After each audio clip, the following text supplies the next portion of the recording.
Le premier claquement sec de sa main contre la joue de la jeune femme résonna dans la rue déserte d'Elkwood comme un coup de feu. Brooke Sanders recula d'un pas, sa longue chevelure blonde tombant sur sa lèvre déjà fendue et sa main cherchant à s'accrocher à la rambarde du perron pour ne pas tomber. Derrière les rideaux tirés des maisons voisines, des ombres bougeaient. Tous voyaient, personne ne bougeait. « Je t'en supplie !» murmura-t-elle, la voix à peine audible. Tandis que devant elle, Travis, son mari au poing durci par des années passées sur les chantiers, levait la main à nouveau. À 3 maisons de là, les doigts tremblants de Madame Edith Walker composèrent le 911 depuis son téléphone à cadran. Plus bas dans la rue, une voiture de patrouille venait tout juste de s'immobiliser. À l'intérieur, l'agent Ryan Cooper jetait un coup d'œil distrait à son carnet, mais son chien, un berger allemand massif nommé Chase, avait déjà redressé les oreilles. À peine le temps de réaliser la scène qu'il apercevait devant lui, que Chase bondit par la fenêtre entr'ouverte, une flèche de noir et fauve qui traversait les pelouses manucurées, attirée par les cris désespérés de Brooke. Travis Sanders ne le vit pas arriver. L'ange gardien de 90 livres, les crocs découverts et un grondement guttural digne d'un jugement divin fondit sur lui sans avertissement. Laissez un j'aime et dites-nous ce que vous en pensez dans les commentaires en précisant la ville depuis laquelle vous nous regardez. Et maintenant, reprenons le cours de l'histoire. À Elkwood, tout le monde avait connu une Brooke différente. Il n'y avait pas si longtemps, elle illuminait sa salle de classe de maternelle avec des papillons en papier qu'elle fabriquait elle-même, chacun portant le prénom d'un enfant. Elle portait des robes fleuries, riait facilement, ses yeux verts plissés d'une joie sincère. Les parents faisaient la queue pour inscrire leur enfant dans la classe de Miss Brooke. Et puis, il y avait eu Travis. Ce contremaître charismatique et toujours impeccablement rasé était venu réparer une fuite sur le toit de l'école et en était ressorti avec son numéro. Leur histoire avait été fulgurante. 3 mois de bouquets de fleurs, de pique-niques surprises, de déclarations passionnées. Il lui avait demandé sa main sous le grand chêne de la place centrale. Tout le dîner avait d'applaudis. Elkwood adorait les belles romances. Personne n'avait remarqué quand ses robes colorées disparurent, remplacées par des chemisiers fermés jusqu'au cou pour cacher les bleus. Personne ne posa de questions lorsqu'elle démissionna 6 mois après le mariage. Et quand son rire se fit rare, puis inexistant, la ville ne sembla pas voir que Brooke Sanders se fanait à vue d'œil. Travis, lui, avait l'estime de tous. Il entraînait la petite ligue, assistait à la messe chaque dimanche et avait aidé la famille Simmons à reconstruire leur véranda après la tempête. Un homme droit, disait-il. Un pilier de la communauté avec en prime une jolie épouse. Que son sourire ne monte jamais jusqu'à ses yeux n'avait dérangé personne. De l'autre côté de la rue, Madame Edith Walker, 72 ans et les articulations douloureuses, voyait tout depuis sa fenêtre en brodant chaque soir. Elle avait vu les disputes, les premiers étés où la voix de Travis résonnait jusqu'à la rue, la façon dont Brooke rentrait la tête dans les épaules à l'automne suivant. La première fois qu'il lui serra le bras si fort qu'elle poussa un cri juste avant Noël. Elle avait bien pensé appeler le pasteur ou quelqu'un d'autre. Mais après tout, est-ce vraiment à elle d'interférer dans un mariage ?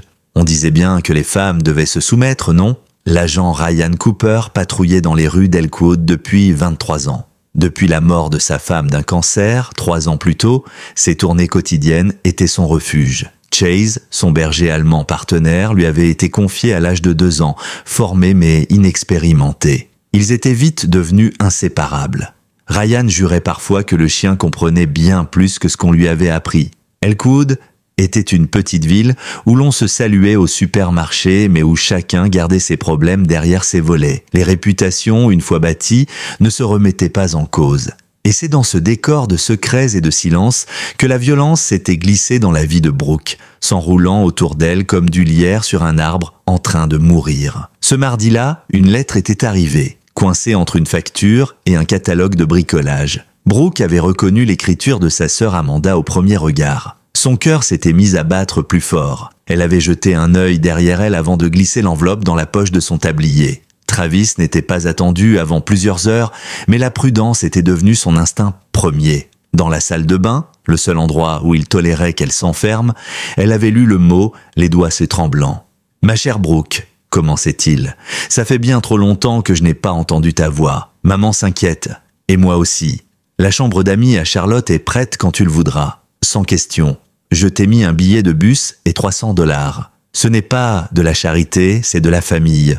Quoi qu'il t'ait dit, tu n'es pas seul. Avec tout mon amour, Amanda, les larmes avaient coulé, tandis qu'elle caressait le billet. La liberté, concrète, datée pour le mardi suivant. Elle avait tout replacé dans l'enveloppe et glissé le tout sous une latte du plancher. Son cachette depuis 3 ans. Ce soir-là, elle avait préparé le plat préféré de Travis. Pot-au-feu, petit pain maison, tarte aux pommes, ses pensées tourbillonnaient en préparant la table. Dans 1 semaine, elle pourrait se sauver. Elle avait besoin de son acte de naissance, sûrement dans le bureau de Travis, et d'un sac discret. Peut-être pourrait-elle le confier à Madame Walker, même si celle-ci n'avait jamais vraiment été aimable. À 17h48, le bruit familier de son pick-up avait grondé dans l'allée. 12 minutes plus tôt que d'habitude. Brooke avait essuyé ses mains, regardé son reflet dans la porte du micro-ondes, pincé ses joues pour y remettre un peu de couleur et répéter un sourire qui cacherait son angoisse. La porte avait claqué si fort que les torchons en avaient tremblé, et en un seul regard, elle avait compris qu'il savait. Dans sa main, l'enveloppe déchirée. « Tu préparais un petit voyage ?» avait-il murmuré d'une voix douce, et elle savait que c'était pire que lorsqu'il criait. Elle avait nié trop faiblement. « Ne me mens pas !» avait-il craché en jetant la lettre sur le comptoir. Ses mains s'étaient abattues sur elle, la traînant hors de la cuisine, brisant les assiettes, déchirant les photos sur les murs, l'obligeant à regarder son univers parfait réduit en miettes. Elle avait crié pour la première fois depuis longtemps, assez fort pour que les rideaux d'en face s'écartent, pour que quelqu'un, enfin, entende. Travis s'était avancé, les poings fermés, et elle avait pensé que cette fois serait la dernière, puis le rugissement, puis la masse noire et fauve surgissant du bout de la rue. Travis Sanders ne comprit pas ce qui se passait quand Chase, le berger allemand de l'agent Cooper, jaillit de l'ombre et bondit sur le perron, ses crocs découverts, ses pattes plantées entre Brooke et lui, un grognement sourd roulant dans sa gorge. Le chien ne le mordit pas immédiatement, mais sa présence seule imposait une barrière vivante, prête à défendre la jeune femme contre un autre coup. Travis recula d'un pas surpris. « Dégage ce chien d'ici !» beugla-t-il, tentant de reprendre contenance, mais Chase ne bougea pas. Son regard doré ne quittait pas son visage et son grognement se fit plus bas, plus menaçant. Ryan Cooper arriva à son tour en courant, son arme dégainée mais tenue basse. Il s'arrêta sur la première marche et ordonna calmement « Reculez, monsieur Sanders, tout de suite !» Travis, pris entre le policier et le chien, hésita, ses yeux cherchant une sortie. « Votre chien est fou !» protesta-t-il. Mais Ryan secoua la tête, impassible. « Mon chien fait exactement ce qu'il est censé faire. Protéger. » Derrière Chase, Brooke s'était recroquevillé contre la rambarde, son visage tuméfié, ses bras marqués par ses doigts. Les témoins, eux, continuaient de se presser aux fenêtres, comme figés entre leur honte et leur curiosité. « Madame Sanders, est-ce que vous pouvez vous lever ?» demanda Ryan d'une voix plus douce en gardant ses yeux rivés sur Travis. La jeune femme hocha la tête faiblement et se redressa, chancelante. Chase inclina la tête vers elle, sa posture passant d'agressive à protectrice, son museau presque contre sa jambe. Travis, voyant la scène, grinça des dents. « Elle est émotionnellement instable. C'est elle qui devient folle. Et vous... » Il s'interrompit en entendant Chase gronder plus fort. Ryan fit un pas de plus. « Posez vos mains où je peux les voir et tournez-vous.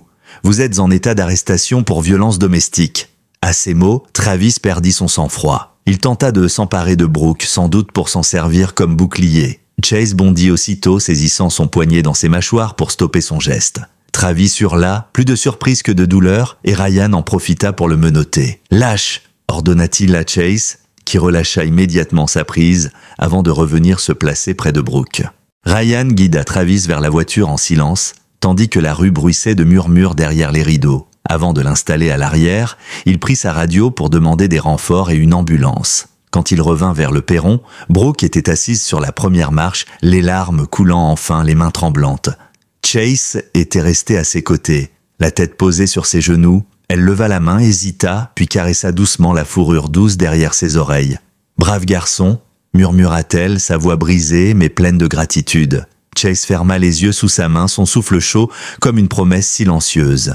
À l'hôpital du comté, Brooke fut examinée par la docteure Helen Monroe, une femme dans la cinquantaine au regard franc. Elle nota méthodiquement contusion sur les 2 bras, lèvres inférieures nécessitant des points de suture, ecchymose faciale, poignets foulés et traces plus anciennes sur les côtes.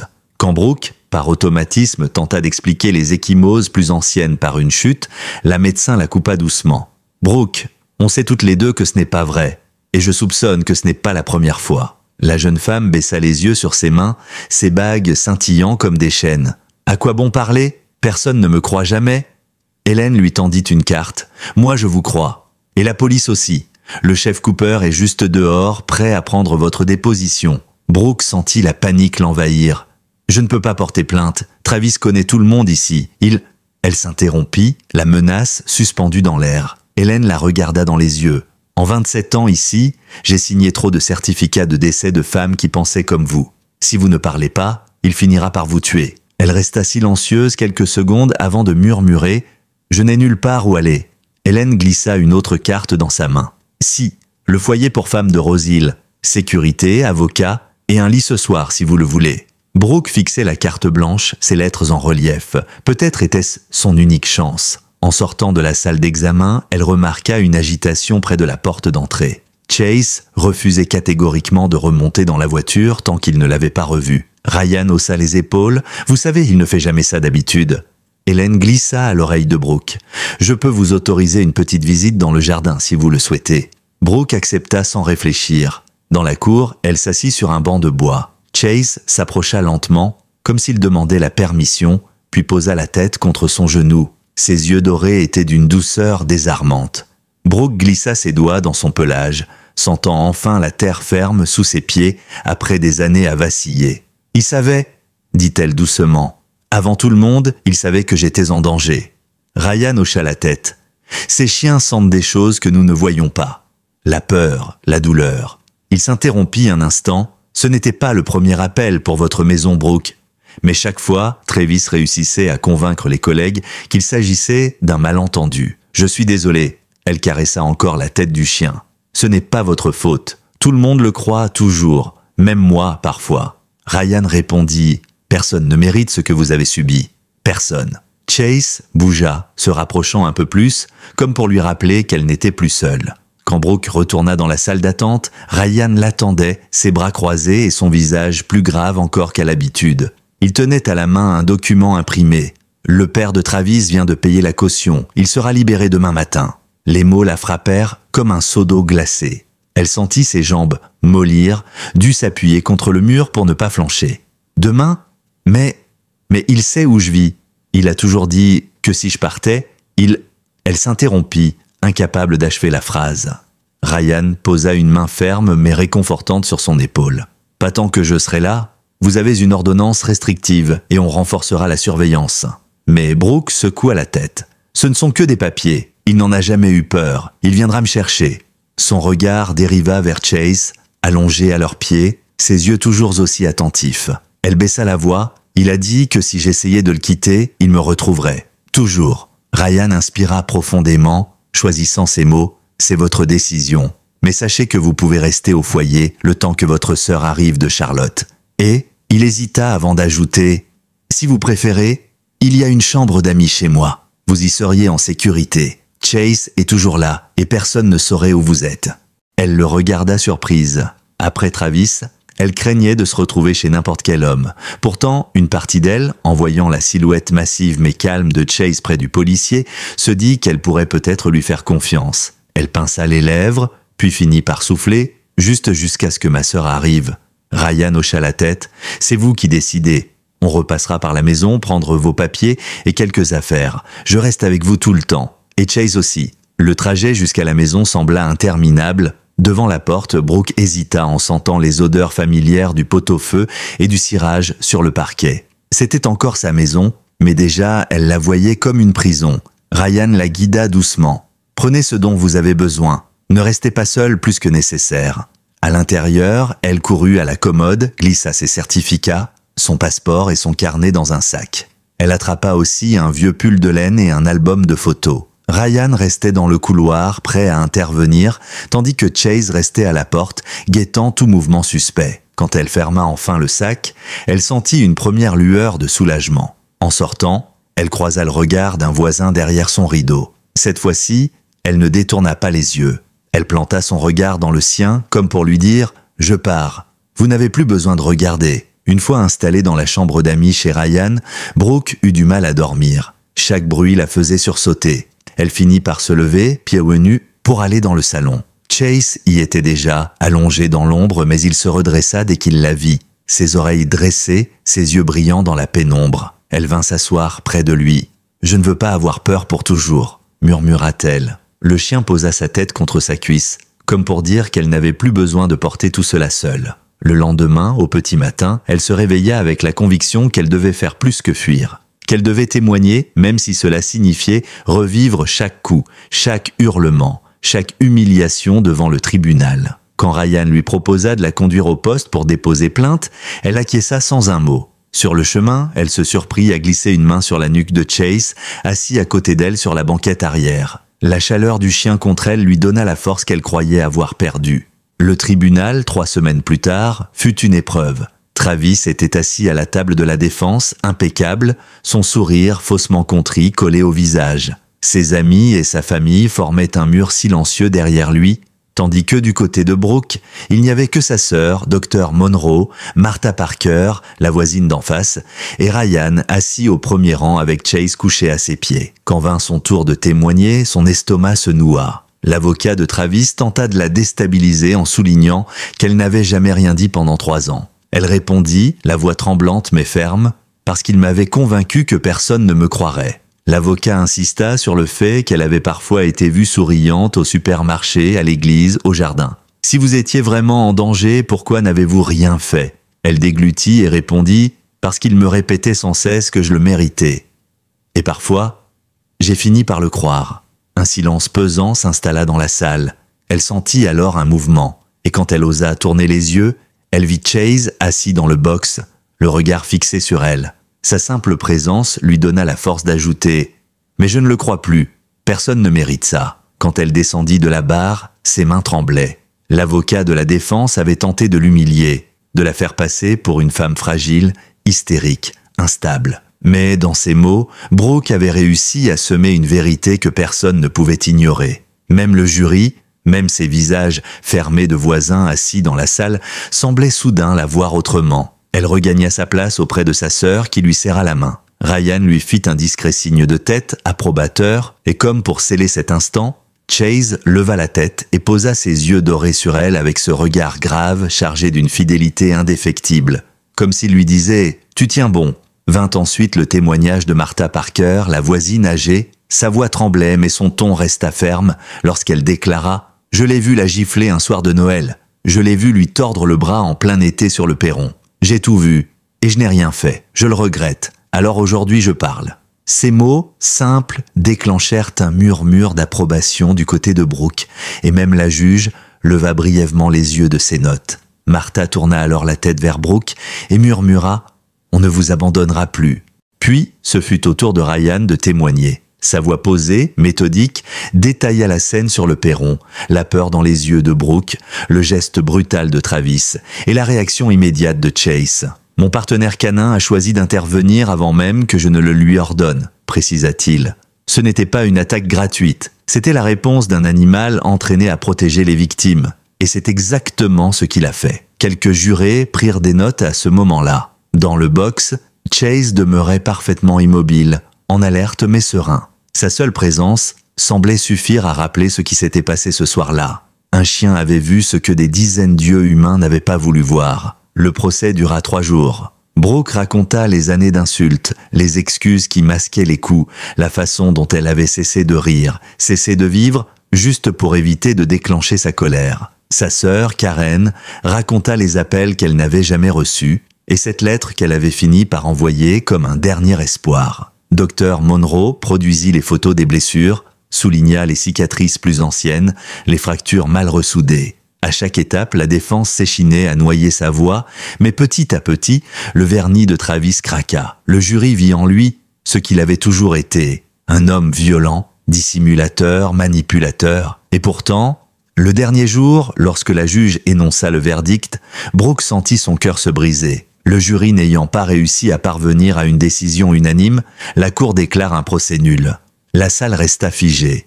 La moitié des jurés croyait à sa version. L'autre moitié continuait de douter. Travis fut remis en liberté, la seule condition étant la poursuite de l'ordonnance restrictive. Il lança un regard noir à Brooke en sortant, un sourire déformé par la colère. Elle serra la main de Karen si fort que ses jointures blanchirent. De retour au foyer de Rosil, la nuit qui suivit fut un enfer. Chaque bruit dehors lui semblait être ses pas. Chaque message sur son téléphone la faisait sursauter. Et quand, à l'aube, elle reçut un SMS d'un numéro inconnu disant simplement « On devrait se voir pour parler, pour de bon », elle comprit qu'il ne s'arrêterait jamais. Elle se leva, enroula une écharpe autour de son cou et marcha jusqu'au jardin du foyer. La directrice, Meredith, l'y rejoignit quelques minutes plus tard. « Tu ne peux pas continuer à vivre comme ça », lui dit-elle doucement. « Tu as tenu tête devant le tribunal. Tu peux aussi tenir tête dans ta vie. Il ne mérite pas de contrôler chacune de tes pensées. » Brooke hocha la tête mais resta silencieuse. Ce n'était pas la peur seule qui la paralysait, mais cette idée qu'elle ne serait jamais libre de lui où qu'elle aille. Ce matin-là, elle prit une décision. Elle appela Ryan. Sa voix était calme, mais sa détermination perçait. Il continue. Il m'a écrit. Il me menace à demi-mot. Ryan resta silencieux un instant avant de répondre. Alors cette fois, on ne va plus seulement réagir, on va agir. On va réunir les bonnes personnes et montrer à Travis que la ville n'est plus aveugle. Quelques heures plus tard, elle se retrouva assise dans la salle paroissiale de l'église de Rosil, face à un cercle inattendu. Meredith du foyer, Martha Parker, Dr Monroe, Judith, la bibliothécaire qui lui avait trouvé un travail temporaire, et même la nouvelle mère, Patricia Olsen. Ryan prit la parole. Brooke ne doit plus être seule à se battre. On va créer une chaîne de protection, des voisins, des collègues, des bénévoles. On va surveiller, documenter, témoigner et surtout, on va faire comprendre à Travis qu'il est surveillé lui aussi. La mère Olsen ajouta « Si la justice formelle ne suffit pas, la justice communautaire peut l'emporter. On l'a laissé faire trop longtemps. Ça suffit. » Brooke sentit ses larmes monter, mais cette fois, ce n'étaient pas des larmes de peur, c'étaient des larmes d'espoir. Dans les jours qui suivirent cette réunion, la ville de Rosil commença à se transformer. Ce qui n'avait été pendant des années qu'une façade de petite politesse et de regards fuyants se mua en un réseau discret mais solide. Meredith organisa des plannings de bénévoles pour escorter Brooke jusqu'à son travail et la ramener. Judith mit en place un espace sécurisé à la bibliothèque où elle pouvait se réfugier si elle se sentait menacée. Martha, de sa fenêtre, notait chaque mouvement suspect dans la rue et appelait la police à la moindre alerte. Même le pasteur Davis, qui avait longtemps gardé le silence par peur de froisser la famille de Travis, utilisa son sermon du dimanche pour dénoncer le péché de la violence domestique, ce qui fit froncer bien des sourcils parmi les notables de la ville. Brooke, elle, se sentait à la fois portée et terriblement vulnérable. Chaque jour, elle oscillait entre la conviction d'avoir enfin repris le contrôle et l'impression que tout pouvait s'effondrer d'un instant à l'autre. Pourtant, elle sentait grandir en elle quelque chose de neuf, une fierté qu'elle n'avait pas connue depuis longtemps. Quand Ryan lui annonça qu'ils avaient enfin obtenu un second procès, cette fois devant un juge moins complaisant envers la famille de Travis, elle eut l'impression de respirer à nouveau. Mais Travis, lui, ne disparaissait jamais tout à fait. Il continuait d'envoyer des messages sibyllins, jamais assez explicites pour être des menaces claires, mais toujours assez menaçants pour la tenir éveillée la nuit. Des phrases comme « On se retrouvera, tôt ou tard » ou encore « Tu crois que tes nouveaux amis te protégeront ». Un soir, en rentrant chez elle, elle retrouva une rose noire déposée sur le seuil de la maison d'accueil. Meredith appela immédiatement Ryan, qui fit relever des empreintes, mais ils savaient tous qu'il n'y aurait pas de preuves suffisantes. C'était toujours comme ça. Assez pour l'effrayer, jamais assez pour l'arrêter. C'est lors d'une réunion de préparation au tribunal que Ryan lança l'idée qui changea la donne. Il faut inverser la peur, c'est lui qui doit commencer à douter. Et c'est ce qu'ils firent. La mère Olsen autorisa la publication d'un article dans le journal local, écrit par la journaliste Rachel Chen, qui retraçait non seulement l'histoire de Brooke, mais aussi celle de 2 autres femmes ayant fui Travis des années plus tôt et qui, jusque-là, n'avaient jamais osé témoigner. Leur nom restait anonyme, mais leur récit était glaçant. L'article fit grand bruit. Les commerçants cessèrent de lui adresser la parole. L'Église le pria discrètement de ne plus se présenter tant que l'affaire n'était pas close. Les anciens amis de Travis se firent soudain rares. L'impunité qu'il avait toujours connue commençait à se fissurer. Ce jour-là, en lisant le journal au comptoir de la bibliothèque, Brooke sentit pour la première fois en un an que le vent avait tourné. Elle leva les yeux vers Judith, qui lui adressa un discret sourire. « Vous voyez, parfois la lumière fait plus peur aux monstres que les barreaux. » Et à ses pieds, Chase, couché en sphinx à côté de sa chaise, remua la queue doucement, comme pour approuver. Le soir, Meredith frappa doucement à la porte de sa chambre au foyer. « Il y a quelqu'un qui voudrait vous voir. » Brooke hésita, puis sortit dans le couloir. Devant elle, Ryan, en uniforme, attendait et à ses côtés, Chase tenait une petite boîte nouée d'un ruban bleu entre les dents. Brooke fronça les sourcils, confuse. « Qu'est-ce que… » Ryan sourit. « Une petite chose pour marquer le coup. Vous n'êtes peut-être pas encore sorti d'affaires, mais vous avez franchi un cap. Ouvrez. » Elle prit la boîte, la posa sur la table et la défit. À l'intérieur, un collier léger en argent, décoré d'un pendentif en forme de patte gravée « Worth Protecting ». Brooke sentit sa gorge se serrer. Elle fixa Ryan qui baissa les yeux. « C'est ce que je me dis chaque fois que je vois Chase vous protéger. Il agit comme si votre vie valait plus que tout. Peut-être que vous devriez vous le rappeler, vous aussi. » Elle ferma la boîte, les yeux brillants, puis sourit timidement. « Merci. J'essaierai de m'en souvenir. » 2 semaines plus tard, le nouveau procès s'ouvrit. Cette fois, la salle d'audience était pleine. Travis entra dans la salle escorté par son avocat, mais il avait l'air plus pâle, moins sûr de lui. Derrière Brooke, dans la rangée des soutiens, il y avait désormais bien plus que quelques proches. La mère, Judith, Meredith, Martha, plusieurs bénévoles du foyer et même des habitants de Rose Hill qu'elle n'aurait jamais cru capable de prendre parti. Et au premier rang, Chase, couché à côté de Ryan, toujours aussi vigilant. Quand la juge entra et que le silence se fit, Brooke sentit que cette fois, ce n'était pas elle qui était jugée, c'était lui. Et elle se promit de ne plus jamais se laisser faire. Le deuxième procès démarra sur un ton très différent du premier. Cette fois, le ministère public était prêt, et Brooke aussi. Chaque pièce du puzzle avait été minutieusement préparée. Les photos, les témoignages, les messages menaçants, l'article du journal, les anciennes victimes qui avaient accepté d'apporter leur voix, même sous couvert d'anonymat. Travis tenta de garder son masque d'homme respectable, mais son assurance s'écaillait à mesure que la salle, remplie de visages hostiles, lui renvoyait l'image de ce qu'il était réellement. À plusieurs reprises, il lança des regards noirs en direction de Brooke. Mais chaque fois, elle sentait le poids rassurant de Chase, allongé à ses pieds, et la certitude nouvelle que la ville n'était plus dupe. L'avocat de la défense déploya à nouveau les mêmes stratagèmes. Insister sur ses bonnes œuvres à l'église, rappeler qu'il avait aidé à reconstruire des toitures après la tempête, suggérer que Brooke avait peut-être amplifié certaines blessures. Mais cette fois, le juge le coupa plus d'une fois. « Maître, restez-en au fait. » Et chaque tentative d'intimidation semblait se dissoudre face à la détermination tranquille de Brooke. Elle parla clairement de ses nuits passées sur le carrelage froid de la salle de bain, la porte verrouillée pour quelques minutes de paix. De la fois où il avait déchiré la lettre de Karen et juré qu'il la retrouverait même sous terre. Des coups qu'elle avait fini par trouver normaux. Quand Dr Monroe lut son rapport médical à voix haute, un silence pesant tomba sur la salle.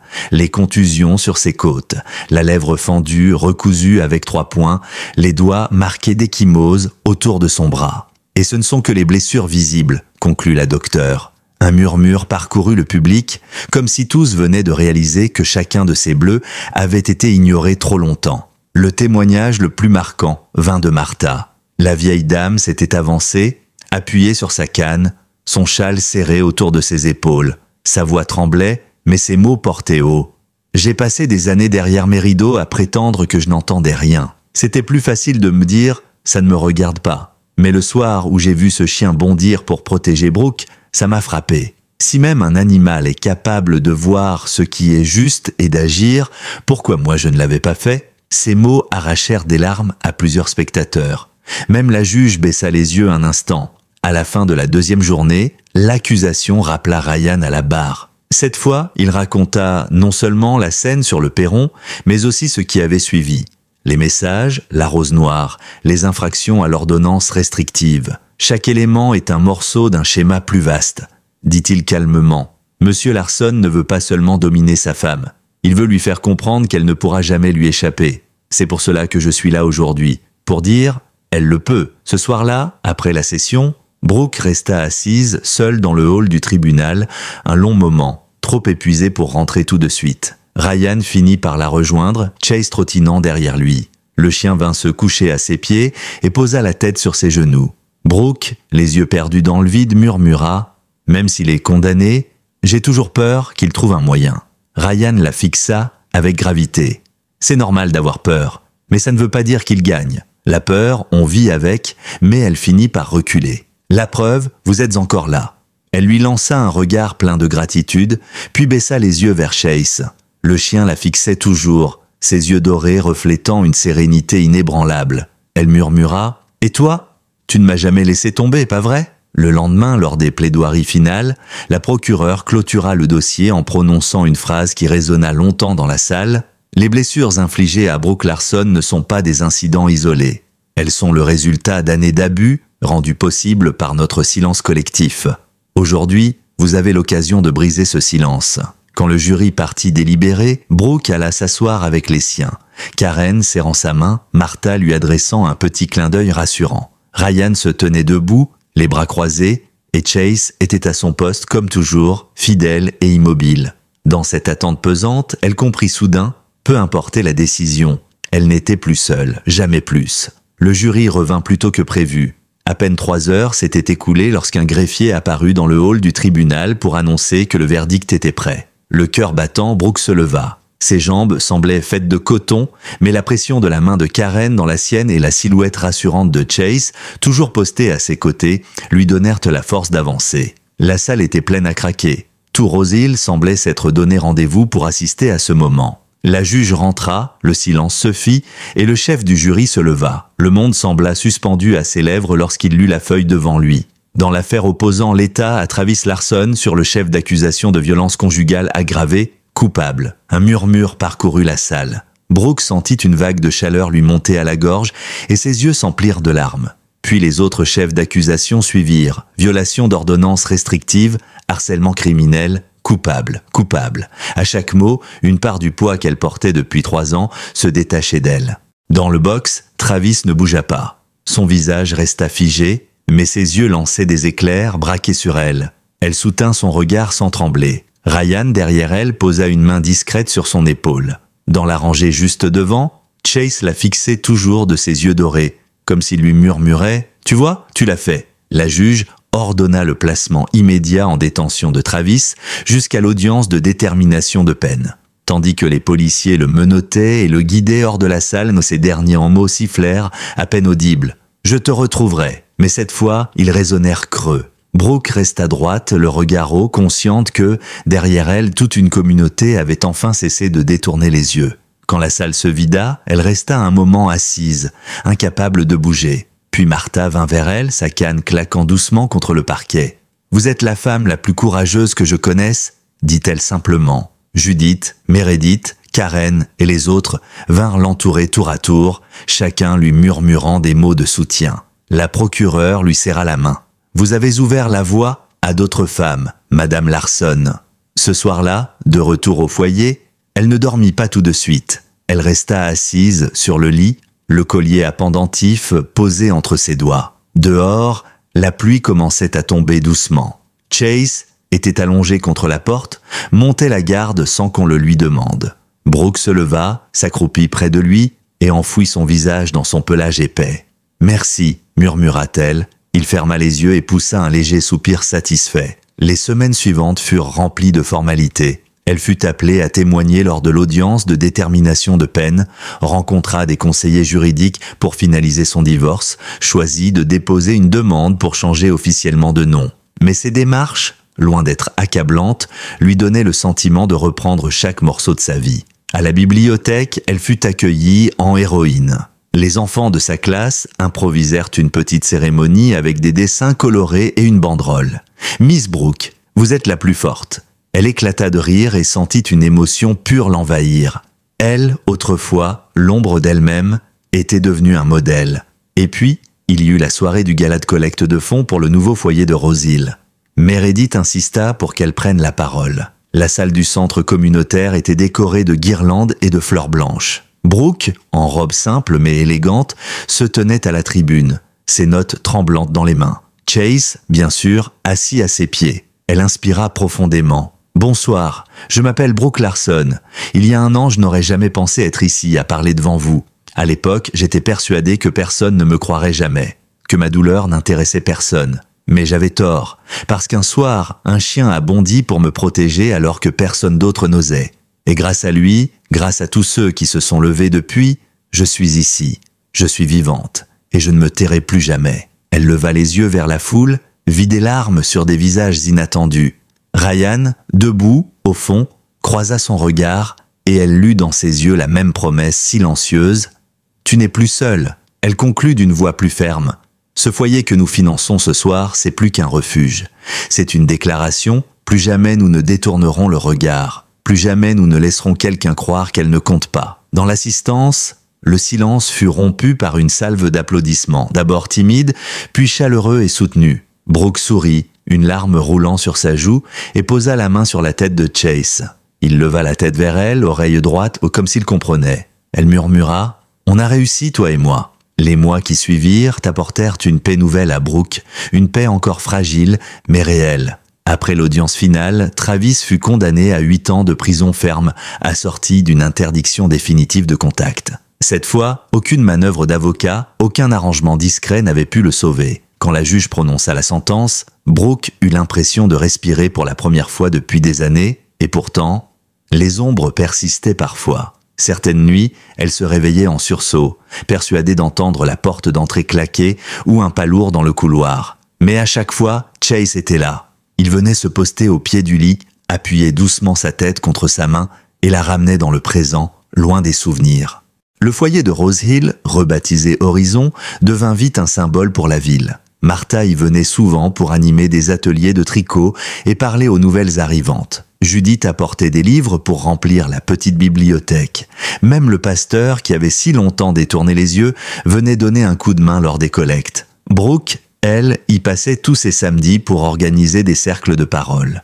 Dans ces salles, elle découvrit que son histoire servait aux autres. Qu'en racontant ses blessures, elle aidait d'autres femmes à croire en leur propre guérison. Un soir, Meredith l'arrêta dans le hall. « Tu es devenue une sacrée force, tu sais. » Brooke sourit, un peu gênée. « Je ne me sens pas toujours forte. » Meredith lui répondit avec douceur. « Justement, la force, c'est d'avancer même les jours où on a peur. » Son travail à la bibliothèque avait lui aussi repris une place centrale dans sa vie. Les enfants continuaient à la surnommer Miss Brooke et à courir vers elle avec des dessins ou des histoires à raconter. Et un après-midi d'automne, alors qu'elle rangeait des livres dans les rayons, elle sentit un frisson en voyant Ryan apparaître au bout de l'allée. Il lui fit un signe discret, un petit sourire au coin des lèvres. Il venait souvent depuis quelques semaines, toujours pour des prétextes anodins. Un rapport à déposer, une question sur une politique municipale.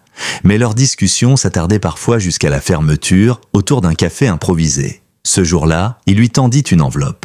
Le service du procureur voulait que tu aies une copie officielle du jugement et des conditions de probation. Elle la prit et le remercia. Mais il resta encore quelques secondes. Tu devrais savoir, il a demandé une révision de peine. Refusé. Mais je préfère que tu l'entendes de moi plutôt que par la rumeur. Brooke inspira profondément et hocha la tête. Merci. Puis elle ajouta, presque timidement, « Tu veux rester pour un café ?» Le sourire de Ryan s'élargit.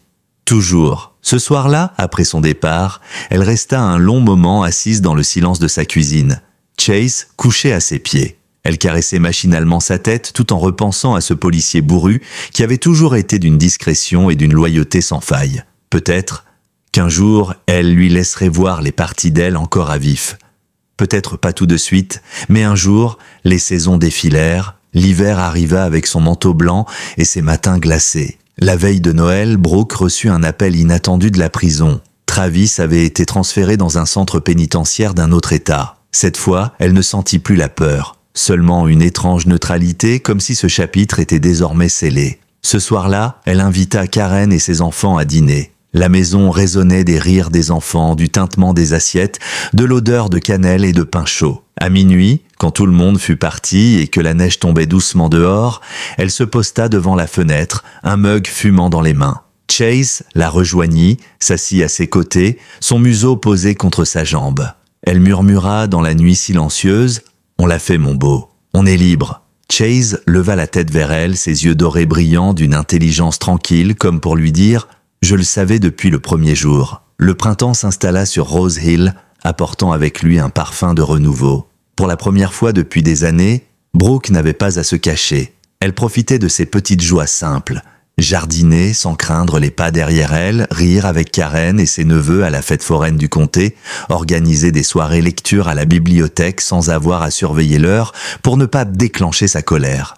La ville aussi avait changé. La série d'articles parus dans le journal local sur les violences domestiques et les manquements institutionnels avait provoqué un électrochoc. Le conseil municipal avait voté de nouvelles directives pour la police et le tribunal. Les voisins qui autrefois fermaient leurs rideaux pour ne pas voir, participaient désormais à la surveillance communautaire. Une affiche avait même été installée devant la mairie. Rose-Hill se tient debout contre la violence.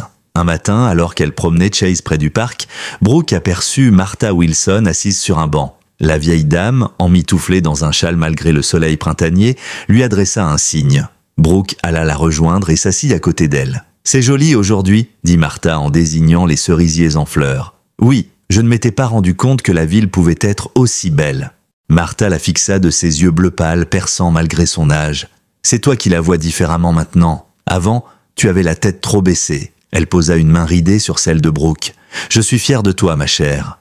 Et tu sais quoi? Je crois que si jamais il mettait un pied ici, maintenant, il aurait toute la ville sur le dos. » Ces mots, pourtant simples, firent sourire Brooke. Pour la première fois, elle se sentit pleinement chez elle à Rose-Hill. Quelques jours plus tard, elle reçut une lettre de la prison. Une enveloppe blanche avec une écriture qu'elle reconnut immédiatement, celle de Travis. Son instinct fut de la déchirer sans même la lire. Mais elle hésita.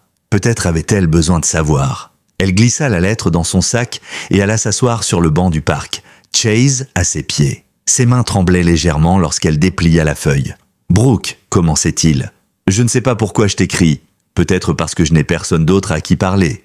Peut-être parce que j'ai passé des mois à ruminer ici et que pour la première fois, je commence à comprendre ce que j'ai fait. Je ne dis pas ça pour que tu me pardonnes, je ne le mérite pas. Mais je voulais que tu saches, je regrette. Peut-être pas assez, peut-être trop tard, mais je regrette. » Il y avait encore quelques lignes, mais elle ne les lut pas. Elle replia la lettre et la rangea dans son sac. Le vent souleva ses cheveux, le soleil réchauffait sa peau, et Chase leva la tête pour la regarder, comme pour s'assurer qu'elle allait bien. Elle lui sourit, « Je vais bien », et pour la première fois, elle le pensait vraiment. Le jour suivant, elle rencontra Ryan au café de la place. Il avait insisté pour lui offrir un déjeuner en l'honneur de sa victoire, mais en vérité, leur rencontre régulière était devenue une habitude douce. Assis en terrasse, ils discutaient de tout et de rien, du prochain match de l'équipe locale, des enfants, de la bibliothèque, de la météo capricieuse. À un moment, Ryan se tut un instant et la regarda dans les yeux. « Tu sais, c'est impressionnant ce que tu as fait. Tu ne te rends pas compte à quel point tu inspires les gens. » Elle rougit un peu, baissant les yeux sur son café. « Je n'ai pas l'impression d'avoir fait quelque chose d'extraordinaire. » Il lui sourit. « C'est justement ça. Tu n'as pas eu besoin d'être parfaite ou héroïque pour être courageuse. Tu as juste choisi de ne plus avoir peur, et c'est la chose la plus extraordinaire qui soit. » Brooke sentit un nœud de chaleur se former dans sa poitrine. Elle ne répondit pas tout de suite, mais se contenta de sourire doucement, tandis que Chase, couché sous la table, somnolait paisiblement. Ce soir-là, elle retrouva son petit cottage, sa maison. Elle prit son journal, celui qu'elle avait commencé dès la première nuit passée au foyer, et ajouta une phrase. « Aujourd'hui, j'ai compris que survivre n'est pas assez. Je veux vivre, vraiment vivre. » Elle posa le stylo, s'assit sur le canapé, Chase venant aussitôt poser sa tête sur ses genoux. Elle caressa ses oreilles en murmurant « On continue, toi et moi, on continue. » Et dans la lumière douce de ce crépuscule printanier, elle sut que la promesse d'une nouvelle vie était déjà en marche. L'été arriva plus tôt que d'habitude à Rose-Hill, et avec lui, une douce chaleur s'installa dans la petite ville. Sur les pelouses, les familles dressaient des barbecues, les enfants couraient en riant autour des jets d'eau, et le marché du samedi regorgeait de fleurs et de fruits frais. Dans cette atmosphère insouciante, Brooke avançait toujours dans sa reconstruction. Pas après pas, sans plus jamais baisser la tête. Elle avait accepté, quelques semaines plus tôt, d'animer un stand pour le foyer Horizon lors de la fête annuelle de la ville. Sous une banderole écrite à la main, Rose-Hill protège ses femmes, elle distribuait des brochures, répondait aux questions, et surtout, elle écoutait. Une mère de famille avait glissé, en passant, d'une voix presque coupable. Moi aussi, il y a longtemps. Une jeune fille lui avait demandé timidement « Comment on fait pour s'en sortir ?» À chaque fois, Brooke répondait avec patience et authenticité, consciente que ces mots pouvaient changer une vie, comme ceux de Meredith avaient autrefois changé la sienne. En fin d'après-midi, alors que le soleil déclinait derrière les collines, elle remarqua Ryan appuyé contre la barrière blanche d'un stand de limonade. Il portait son uniforme, mais son regard n'avait rien d'officiel. Il lui adressa un sourire discret avant de s'approcher. « Tu as une minute ?» demanda-t-il en désignant la rangée d'arbres plus loin. Elle fit signe à une bénévole de tenir le stand, et ils marchèrent côte à côte jusqu'à l'ombre fraîche des chênes. Ryan resta silencieux quelques instants, comme s'il cherchait ses mots, puis il se racla la gorge. « Je voulais te dire, il y a quelques mois, quand tout ça a commencé, je pensais juste faire mon devoir, mais je me suis trompé.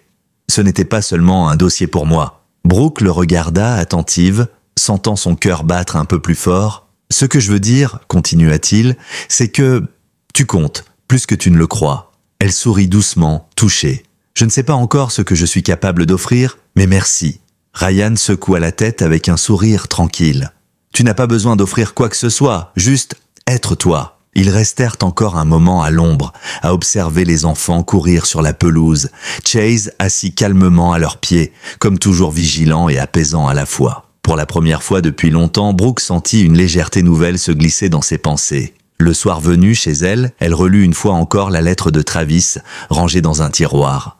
Non pas pour raviver la douleur, mais pour mesurer la distance qu'elle avait parcourue depuis. Elle décida de la brûler dans la cheminée. Alors que le papier se consumait lentement, elle murmura « Ça reste là, et moi j'avance ». Les mois suivants confirmèrent ce choix. Elle accepta une promotion à la bibliothèque, responsable des programmes jeunesse. Ses ateliers d'écriture, au foyer Horizon, rencontrèrent un tel succès qu'ils furent intégrés dans le programme officiel. Et le petit groupe de soutien, qu'elle animait désormais chaque mercredi soir, ne désemplissait pas. À l'automne, elle reçut un appel de la rédaction du journal local. La rédactrice en chef souhaitait publier une série d'articles retraçant son parcours, pour montrer que la ville avait changé. Au début, Brooke hésita, se mettre à nu, encore, devant tout le monde, mais elle se rendit compte que si son témoignage pouvait inspirer une seule femme à dire « ça suffit », alors cela valait la peine. Elle accepta. L'article parut en octobre sous le titre « Brooke Hayes, celle qui a fait tomber le silence ». Ce soir-là, la sonnette retentit chez elle. Elle ouvrit la porte sur Karen, venue sans prévenir, les bras chargés d'un gâteau et d'une bouteille de vin. « On fait ça », déclara sa sœur en entrant, suivie des enfants qui couraient déjà vers Chase. Autour de la table, les rires fusèrent, les verres tintèrent, et pour la première fois, Brooke ne se sentit plus étrangère à sa propre vie. Quand tout le monde fut parti, elle alla sur le porche enveloppée d'un plaid.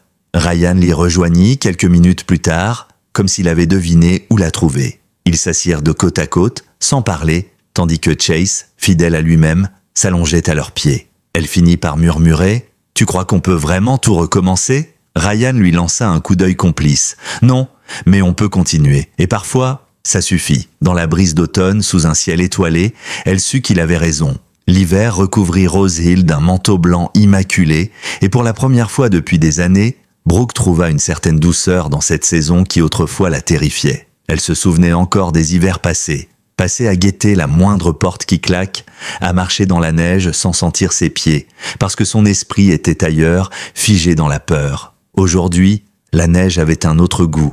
Elle sentait la paix. Le matin de Noël, elle fut réveillée par Chase, qui vint poser doucement sa tête sur la couette. Il ne grognait plus la nuit, comme il le faisait les premiers mois après son sauvetage de justesse. C'était un chien apaisé, presque heureux, tout comme elle. Elle lui gratta l'oreille avant de se lever pour préparer un café bien chaud. Elle avait invité Ryan, Martha et quelques bénévoles du foyer pour un déjeuner. La maison, décorée avec des guirlandes dorées et des bougies parfumées, résonnait de musique douce.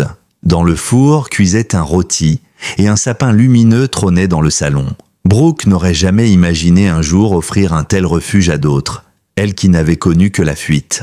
Lorsque Martha arriva, emmitouflée sous une épaisse écharpe rouge, elle serra Brooke dans ses bras plus fort qu'à son habitude. « Tu vois ?» murmura la vieille dame. « Tu n'es plus jamais seule. » Ryan la suivait de près, portant 2 sacs de victuailles et un regard amusé en voyant Chase trotter autour d'eux, excité comme un chiot. Il déposa les sacs sur le comptoir, puis se tourna vers Brooke. « Il faudra que tu viennes à la patinoire demain, tout le monde sera là. » Elle sourit en hochant la tête. « Je n'ai jamais su patiner. Alors c'est le moment d'apprendre ?» Le déjeuner fut simple mais chaleureux. Des rires éclataient autour de la table, des anecdotes circulaient et les verres se remplissaient au fil des histoires. Brooke n'avait pas besoin de dire grand-chose. Elle écoutait, absorbant chaque instant de cette nouvelle vie, de cette chaleur retrouvée. L'après-midi, elle s'éclipsa quelques minutes dans le jardin, laissant la porte ouverte pour entendre les conversations à l'intérieur. Elle observe la neige tomber lentement, chaque flocon unique et éphémère. Elle pensa à tout ce chemin parcouru. La maison silencieuse d'où elle avait fui un soir d'été, la peur sourde qui la tenait éveillée, et puis ce jour où Chase avait bondi entre elle et son agresseur, brisant le cercle. Elle murmura à voix basse « Je n'ai pas peur de toi, Travis, plus jamais ». Puis elle rentra et retrouva ses invités, le cœur plus léger que jamais. Les semaines suivantes passèrent dans un tourbillon d'activités. Le foyer Horizon inaugurait de nouveaux locaux, plus grands, plus modernes, et Meredith avait demandé à Brooke de couper le ruban lors de la cérémonie. Elle se souvenait encore du discours qu'elle avait prononcé ce jour-là, les mains légèrement tremblantes, mais la voix ferme. « Je pensais ne jamais trouver la sortie, mais un chien m'a appris que parfois la seule chose à faire, c'est de traverser. Aujourd'hui, je veux dire à celles qui hésitent encore, il y a une porte, et de l'autre côté, quelqu'un vous attend. » L'assemblée s'était levée pour applaudir. Et au premier rang, elle avait aperçu Ryan et Martha ainsi que Karen, venus spécialement de Raleigh. Le soir même, elle avait retrouvé Ryan au parc, sous les guirlandes encore accrochées pour les fêtes. Il tenait 2 chocolats chauds et une écharpe qu'il posa doucement autour de son cou. « Tu fais briller cette ville, tu sais » murmura-t-il. Elle sourit, émue, en baissant les yeux. Il se pencha pour murmurer encore « Et je ne suis pas sûr que tu réalises combien tu fais briller ma vie à moi. » Brooke n'avait pas répondu tout de suite, mais la façon dont sa main était venue trouver la sienne parlait pour elle. Dans les mois qui suivirent, la vie prit un rythme plus tranquille, presque normal. Le foyer fonctionnait à plein régime. La bibliothèque préparait une grande exposition sur la littérature pour enfants et Chase, lui, profitait de chaque promenade en ville pour quémander des caresses à tous ceux qu'il croisait. Et puis un matin de printemps, alors qu'elle se trouvait devant la vitrine d'un fleuriste pour acheter des pivoines, elle reçut un appel de Meredith. La voix de la directrice du foyer avait une gravité inhabituelle. « Brooke, je crois que tu devrais venir voir. » Elle comprit immédiatement. Sans poser de questions, elle remit son téléphone dans sa poche et fit demi-tour. Dans sa poitrine, un poids ancien se réveilla. Mais cette fois, elle savait qu'elle n'était pas seule. Et elle était prête. Le ciel était chargé ce matin-là, et un vent plus frais que d'habitude balayait les rues de Rose Hill lorsque Brooke arriva devant le foyer Horizon. Meredith l'attendait déjà sous le porche, bras croisés, son regard trahissant une inquiétude maîtrisée. À ses pieds, Chase se tenait assis, sentant que quelque chose d'inhabituel se préparait. En entrant, Brooke vit Ryan adossé contre le comptoir de l'accueil, en uniforme, le visage fermé. Sur le bureau, un dossier épais était posé, son nom écrit en majuscule sur la couverture, « Travis Danner, violation de probation ». Meredith prit la parole la première d'une voix douce. « Il a été vu en ville ce matin dans le quartier Est. La police a confirmé qu'il portait toujours son bracelet, mais on dirait qu'il s'est rapproché. » Brooke inspira profondément, refusant de céder à la panique. Elle posa sa main sur la tête de Chase, qui répondit par un léger jappement, comme pour lui rappeler qu'il était là, toujours là. Ryan ajouta calmement « On l'a localisé.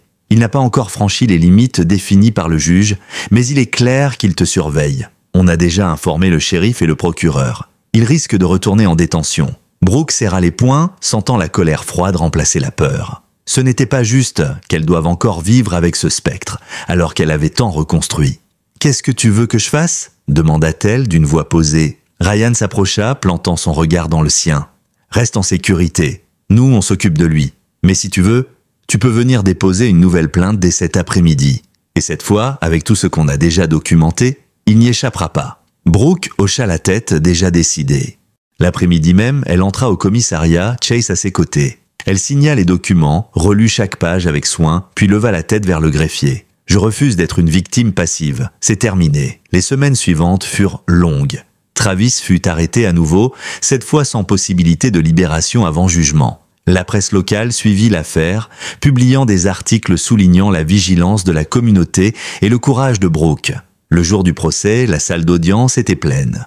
Brooke s'assit sur le banc des témoins, Chase couché à ses pieds. Ryan et Meredith étaient là aussi, ainsi que Martha, Karen et même Judith, la bibliothécaire venue la soutenir. Elle croisa le regard de Travis sans fléchir. Il avait perdu de sa superbe, mais conservait encore cette arrogance glaciale qui lui avait permis de manipuler tant de gens. Brooke inspira et raconta tout, une nouvelle fois. Mais cette fois, elle n'avait plus la gorge nouée. Elle parlait pour elle, mais aussi pour toutes celles qui n'avaient jamais pu parler. Quand le juge prononça la sentence, la salle entière retint son souffle. 7 ans ferme. Cette fois, il ne sortirait pas si facilement. En sortant du tribunal, Brooke sentit une pluie fine tomber sur ses cheveux. Mais au lieu de se précipiter pour s'abriter, elle leva la tête vers le ciel, laissant les gouttes glisser sur son visage.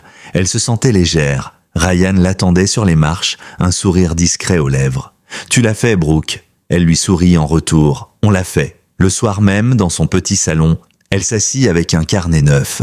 Elle y écrivit « Aujourd'hui, je choisis la lumière. Je choisis la vie. Plus personne ne m'éteindra jamais. » Elle déposa le carnet sur la table et caressa Chase, toujours installé à ses pieds. Il la regardait comme toujours, avec ce mélange de dévotion et de force tranquille qui avait sauvé sa vie ce soir-là sur le porche. Un an plus tard, lors de la soirée annuelle de collecte de fonds pour le foyer Horizon, Brooke monta sur scène sous les applaudissements. Elle portait une robe bleue, ses cheveux relevés, et son regard brillait d'une assurance nouvelle. Dans son discours, elle dit « On m'a souvent demandé ce qui m'a aidé à tenir, ce qui m'a fait croire que je méritais d'être sauvée. Ce n'était pas un grand geste héroïque, ce n'était pas un miracle, c'était juste un chien qui s'est interposé quand tout le monde détournait les yeux.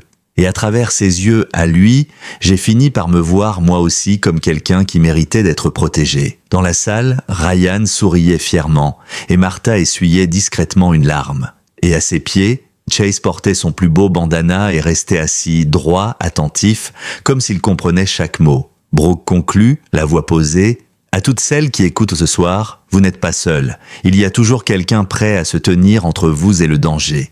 Et le jour viendra où vous serez cette personne pour quelqu'un d'autre. » Elle descendit de la scène sous les applaudissements, Chase trottant à ses côtés. Plus tard, chez elle, Ryan resta avec elle sur le porche, profitant du silence de la nuit. Brooke se pencha pour murmurer à l'oreille de Chase « On est à la maison, vieux garçon, pour de bon. » Et sous les étoiles, elle sut qu'elle ne craindrait plus jamais la nuit.